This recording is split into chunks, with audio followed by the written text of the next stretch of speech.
Ազատան Գյումրի ավտոճանապարհին ողբերգական վթարի զոհերի թիվը աճել է։ 50-ամյա կինը հիվանդանոցում ուշքի չգալով մահացել է։ Մահաբեր ավտովթարը 3 հոգու կյանք է խլել։ 2 մարդ Գյումրի բժշկական կենտրոնում պայքարում է կյանքի համար։ Կիրակի մեքենաներից մեկը Գյումրի էր գնում, գյուղացիների խոսքով նոր տարվա առևտրի համար։ Մյուսը այնտեղից վերադառնում էր Ազատան։ Գյուղի տարածքում են մեքենաները բախվել։ Շամշյանքոմի կադրերում երևում է, որ սառած է ճանապարհը։ Հայլուրի տեղեկություններով մեքենաներից մեկի վարորդը մերկասառույցի պատճառով կորցրել է կառավարումն ու բախվել դիմացից եկողին։ Մերսեդեսը Լադայի հարվածից հայտնվել է ոչ երթևեկելի գոտում։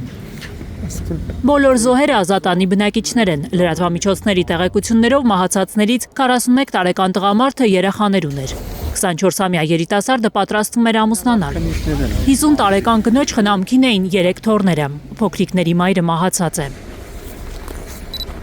Առատ տեղումներից հետո վթարներ են ամբողջ Հայաստանում։ Այսօր Մարգարավ Վանաձոր ավտոճանապարհին են բախվել Լեքսուսն ու Դաևուն, 3 վիրավոր կա։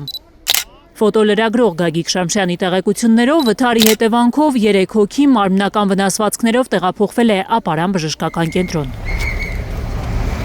Գանե Մովսիսյան, Էլեն Յահինյան, Հայլուր։